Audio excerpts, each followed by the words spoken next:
Assalamualaikum warahmatullahi wabarakatuh. Kami dari kelompok Cemara akan mempresentasikan hasil diskusi kami pada mata kuliah pemahaman peserta didik dan pembelajarannya.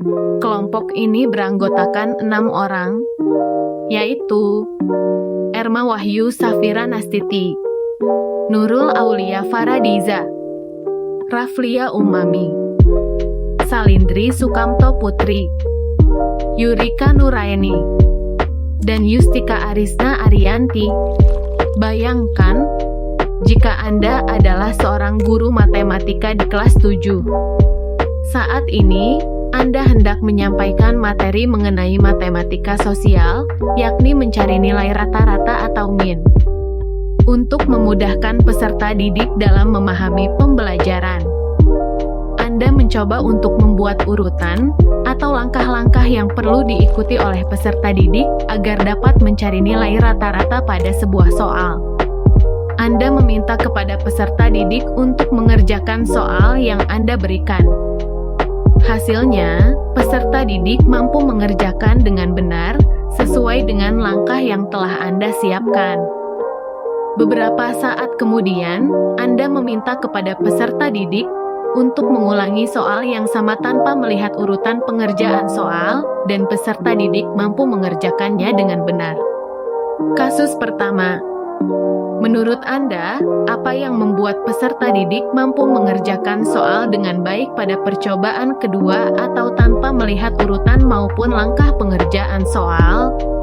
Pada percobaan kedua, dapat dilihat bahwa guru menggunakan bantuan, yaitu dengan cara memberikan stimulus kepada peserta didik untuk membantu peserta didik dalam memahami materi pembelajaran. Kemudian, kemampuan peserta didik akan semakin meningkat secara perlahan-lahan dan guru mengurangi bimbingannya sedikit demi sedikit. Kegiatan pembelajaran di atas merupakan contoh penerapan metode scaffolding dari teori perkembangan kognitif menurut Vygotsky, di mana, menurut Vygotsky, pembelajaran menggunakan teknik scaffolding juga disebut dengan pemberian sejumlah bantuan kepada peserta didik selama tahap awal pembelajaran dan guru akan mengurangi bimbingannya sedikit demi. Soal 2. Sebagai seorang calon guru, dalam kegiatan belajar yang seperti apa, metode di atas dapat diterapkan? Elaborasi jawaban Anda dengan menyertakan teori yang berkaitan. Sebagai seorang pendidik, alangkah baiknya harus memahami berbagai metode pembelajaran untuk menciptakan pembelajaran yang efektif dan efisien. Metode di atas dapat diterapkan dengan pembelajaran behavioristik yang berfokus pada perubahan perilaku peserta didik sebagai hasil dari penerapan teori ini. Teori behavioristik sangat berguna untuk mengoptimalisasi kreativitas peserta didik dalam bentuk pengulangan dan pelatihan. Kasus kedua, Rina adalah seorang guru di kelas 1 SD. Sebagian besar peserta didiknya belum bisa berhitung dengan lancar. Rina sedang memikirkan cara yang sesuai untuk membantu setiap peserta didik menyelesaikan tantang belajar. Menurut Piaget, 1945, terdapat 4 tahapan perkembangan kognitif, yaitu sensori motorik, praoperasional, operasional konkret, dan formal operasional. Peserta didik kelas 1 SD rata-rata usia sekitar 7 tahun. Berada pada tahap praoperasional, di mana kemampuan berpikir peserta didik masih belum terorganisasi dengan baik. Namun peserta didik mampu memahami realitas di lingkungannya. Pada tahap usia 7 tahun tersebut, peserta didik mulai bisa menunjukkan kemampuan konservasi, sedang mengalami perkembangan dalam tingkat berpikirnya, di mana tahap berpikirnya masih belum formal dan relatif masih konkret. Sehingga, peserta didik masih belum mengerti dan memahami konsep operasi seperti penjumlahan dan pengurangan. Hal yang dapat dilakukan oleh Rina sebagai seorang guru dalam menangani kasus ini adalah dengan menciptakan cara belajar yang menyenangkan dengan pembelajaran langsung yang melibatkan siswa.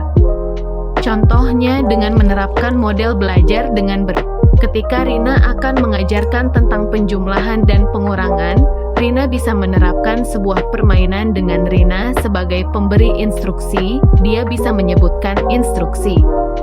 Anak-anak silahkan bergandengan tangan sesuai dengan hasil perhitungan soal penjumlahan dan pengurangan yang ibu berikan ya. Berapa hasil dari 2 ditambah 1? Rina dapat memberikan contoh menggunakan beberapa anak di depan kelas.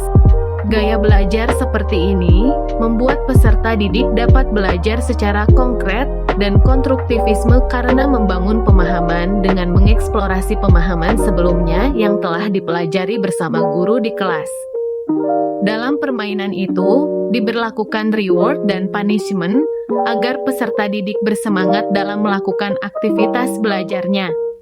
Hal ini sesuai dengan teori belajar behavioristik, yang merupakan teori belajar dengan perubahan perilaku yang dapat diamati, diukur dan dinilai secara konkret. Perubahan terjadi melalui rangsangan atau stimulus yang menimbulkan hubungan perilaku reaktif atau respon berdasarkan hukum-hukum mekanistik.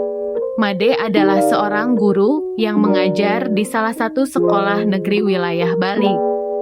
Ia mengampu mata pelajaran bahasa Indonesia. Ia hendak mengajarkan materi teks deskripsi pada peserta didiknya. Pada buku cetak yang menjadi panduannya saat mengajar, terdapat beberapa contoh teks deskripsi menceritakan tentang bangunan-bangunan pencakar langit yang ada di ibu kota. Dengan memperhatikan latar belakang setiap peserta didiknya, Made pun mencoba untuk memberikan contoh berbeda. Ia memberikan contoh teks deskripsi tentang pantai dan makanan khas di Bali. Menurut Anda, apakah pertimbangan dan keputusan Made sudah sesuai? Mengapa demikian? Menurut saya sesuai. Keputusan yang diambil oleh Made sudah memberikan contoh deskripsi tentang pantai dan makanan khas Bali, karena Made menyesuaikan kondisi lingkungan peserta didik. Keterkaitan materi dengan kondisi lingkungan tersebut dapat membantu peserta didik dalam memahami pembelajaran karena mereka dapat memperhatikan dan mengamati secara langsung hal yang ada di sekitar mereka. Dalam penerapannya, Made menggunakan prinsip pengajaran konstruktivisme oleh Lev Vygotsky, di mana pada teori ini lebih menekankan pada konteks sosial dan lingkungan dalam pembelajaran.